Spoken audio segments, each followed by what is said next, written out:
he did not have a problem with authority and raising his voice at anyone. Needless to say, this only happened to me once before I got the clue. We laughed and we had so much fun, but when duty called, he was in work mode and it was serious time. He did not take his job lightly. He was very proud of the critical care paramedic and supervisor that he had become.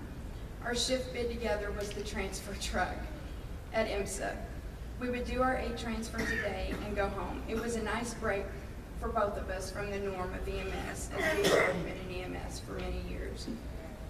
One day during that 6-month shift bid, I will never forget, and we still laughed about it to this day. We were at a hospital that was notorious for long elevator waits, and we were attempting to get upstairs to pick up a patient.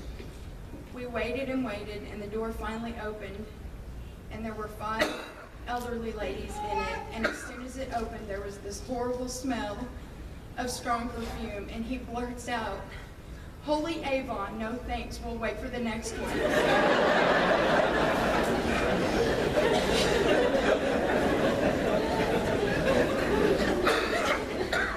He was very quick-witted, and there was never a way to come back with anything to say fast enough.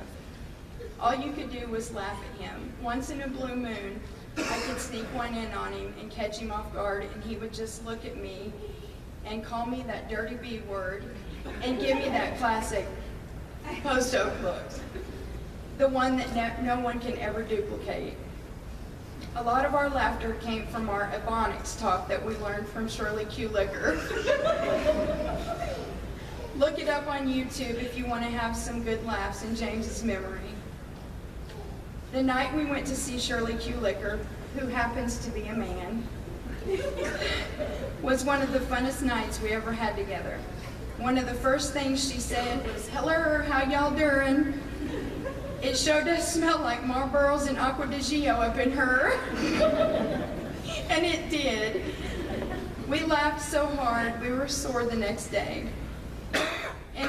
And for a man, we will just say, was not fond of any children's, as he put it. He sure was proud of his nephew Hayes. He always talked and bragged about him. James was also a part of my girls' lives, and that's why they're sitting out here today with us as we say goodbye to our dear friend. James was my rock while my husband was gone during this last deployment to Afghanistan. My oldest daughter was hurt and had to be flown by medical helicopter from Arkansas back to Tulsa. James was at work that night at IMSA as a supervisor, and he put what he was doing on hold to come stand at my side in that parking lot with his arm around me, telling me it was all going to be all right as we waited for the helicopter to land. And then a couple of months after that was my youngest daughter's birthday. He knew her daddy wasn't home to do it for, and he knew she liked to eat sushi with her daddy. So he took her and I out for sushi and gave her a $100 gift card to buy her new shoes she wanted.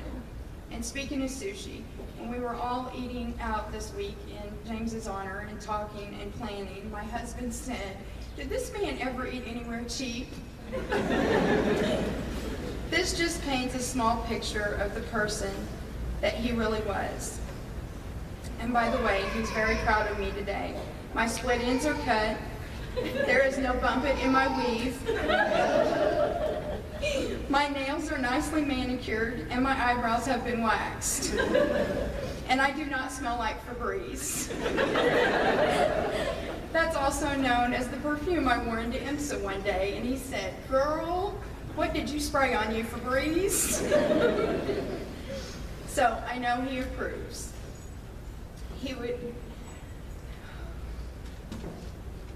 He would always say,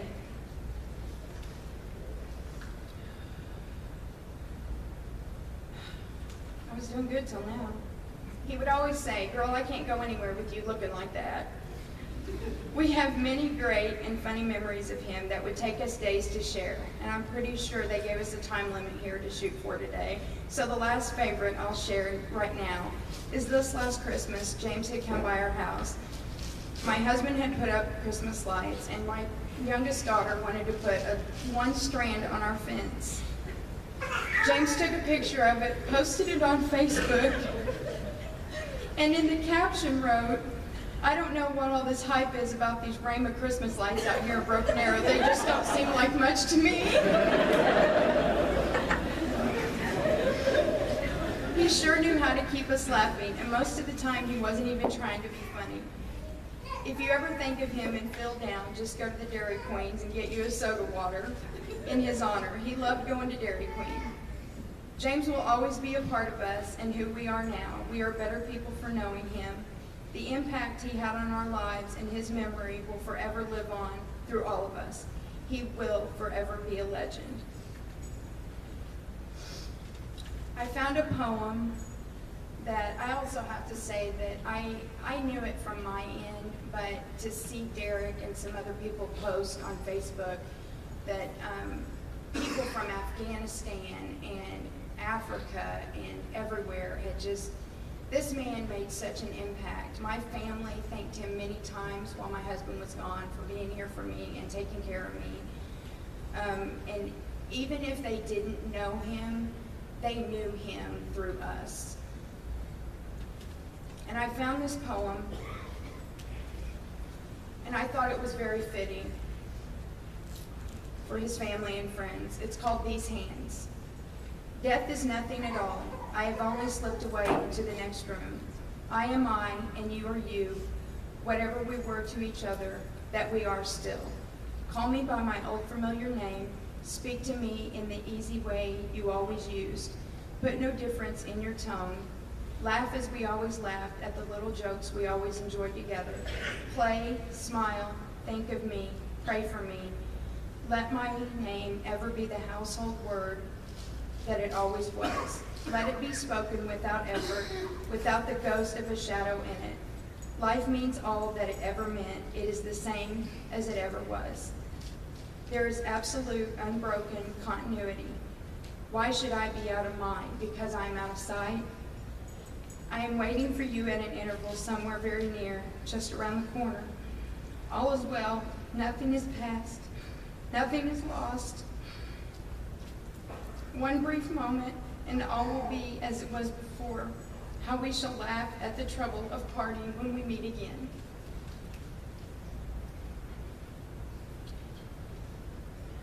Until we meet again, my friend, watch over us all. Guide us with your knowledge. Rest easy. We have the shift from here. My best friend, I love you more than words can express, and you will never be forgotten.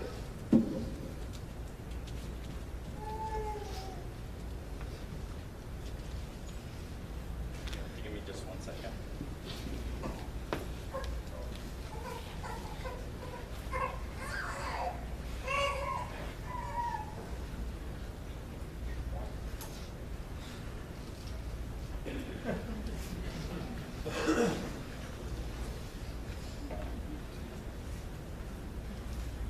I thought it only fitting he'd be up here for this.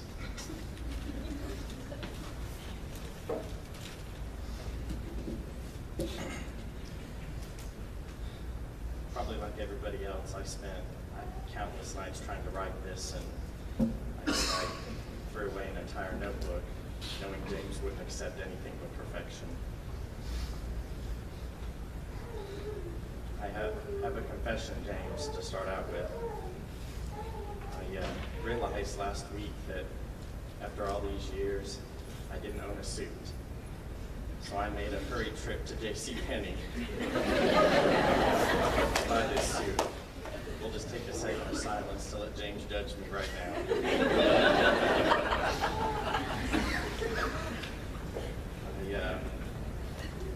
In his will was left the honor of looking after, like Jason said, his fur child, Sean Preston. An honor that I gladly accepted from my friend James Postoak. I first met James almost 7 years ago when I started at IMSA. I was able to do some rides on the truck that he was on, and from that point on I knew we'd be good friends. Not only a great medic, but a confidant and a mentor all at the same time. I look at each and every one of you and realize just how many friends and colleagues James had. I also had the privilege of being promoted to field operations supervisor at the same time James was. I can remember many a night we'd call each other and go, "Girl, I don't know what to do right now. I'm gonna need some advice, and should we call Chuck or not?" I think we did each other okay because I don't think anybody questioned anything. James, it was a busy Tuesday night, probably about a year and a half ago. James called me and he said, "If these traumas don't stop coming, I don't know what I'm going to do." And from that night on, it was known as Trauma Tuesday. James always had a funny Facebook quote to put on there on Tuesday, but deep down I think he enjoyed it. I don't know how many of y'all have been reading Facebook all week long, but there have been so many posts about James that it was really hard to keep it together, reading each and every last one of them. This man had so many friends who loved him greatly. I'm going to refer to one post in particular where I truly think I was thrown under the bus. I don't know if anyone read Dustin Todd's post. However, one night he was riding with me. We were supervising. Sherry and James were working on the truck together. This was shortly after one of the ambulances had been taken. I looked at Dustin and I said, "I wonder if that ambulance is locked or not." Well, apparently I was the instigator and he was the follower, because not seconds later he was walking up to that ambulance and found it unlocked. Of course, then me, I said, "Well, wouldn't it be funny to move it around to the side of the building?" Once again, him being the follower, he did. We snuck inside the ER, sat down at the charge desk, and tried to look innocent and play stupid. Apparently it worked. James walked outside, and all of a sudden on the radio I heard 612 to 613 in a less than pleasant voice, which I'm sure we've all heard at least once from James. He came storming in that ER, came up to me and asked me, "Do you know who did this?" Well, knowing that I did, but trying to keep a straight face, which once again, apparently I did well. He told me, he goes, "I'm going to get the names and unit numbers of every ambulance that was here, and someone will be fired tonight." We were able to calm him down. And him and Sherry went along with their business. Dustin and I kept that secret for 2 years until the other day when he posted that on Facebook. Honestly, I wish I had told James sooner. I would have loved to have seen the reaction on his face. James left IMSA to fly once again. We talked about it many a times. He was so happy to get back in the air and do what he loved so much.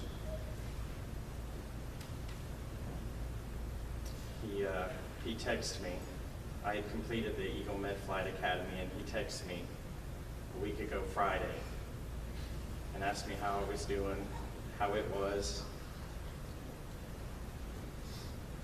how many rides I had to do. Told me that he was going to be finished with his last ride soon and be all on his own. And that's the last time I heard from James. But I do have one other funny story, also involving a text message that between James and Kelby and Sean and I, many were sent. He texted Sean and I a picture of a pair of pantyhose and asked us who had signed him up for the Pantyhose of the Month award. Once again, lives were threatened. And if anyone has any idea who did that, I'd like to know. Because it wasn't any of us. James, I'm one of the best friends I ever had, someone I knew I could share anything with, and at the time be judged. But James knew we were going to judge him right back, so it was okay.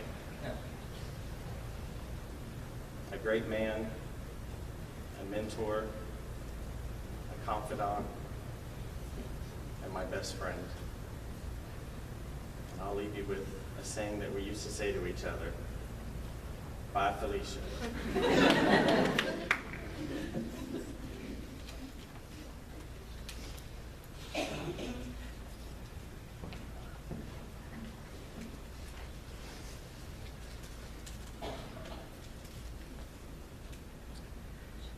I will introduce myself as Miss Nichols.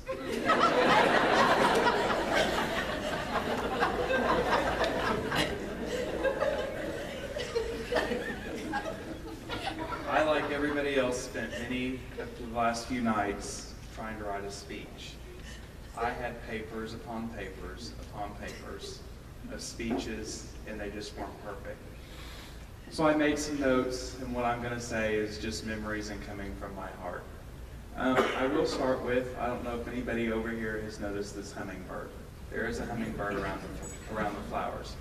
And me and Emily are sitting here thinking this is very interesting because one of the last requests in James' will, it states, in lieu of donations, I want flowers and lots of them delivered to my funeral.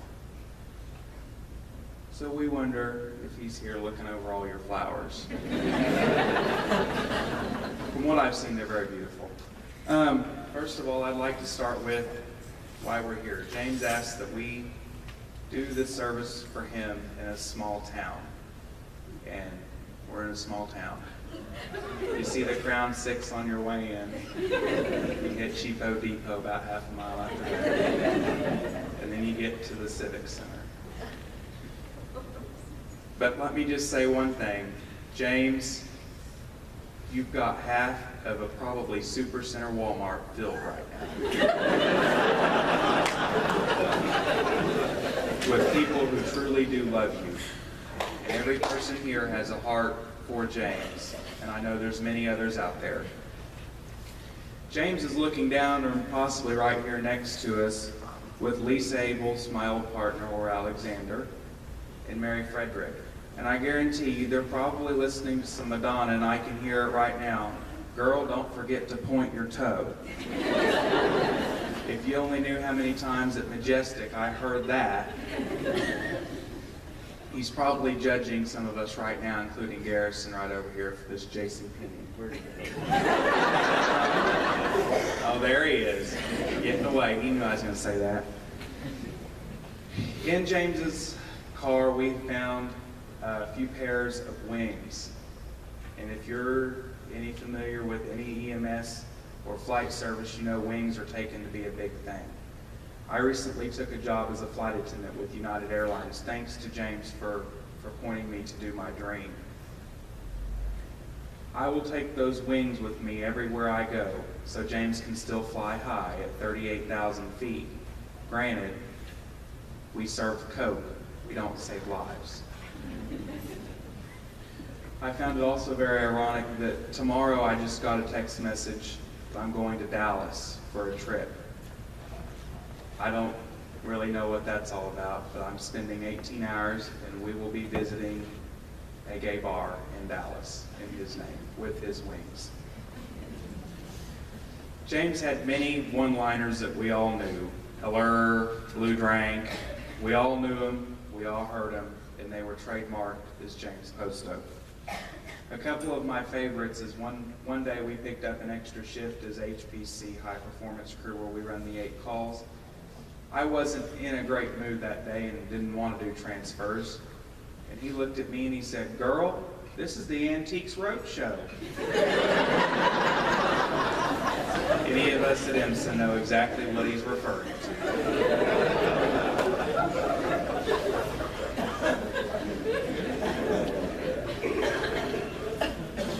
James did trademark Blue Drank, and a lot of you have asked over the days, and I'm extremely apologetic of I can't return your text messages and stuff. Blue Drink came about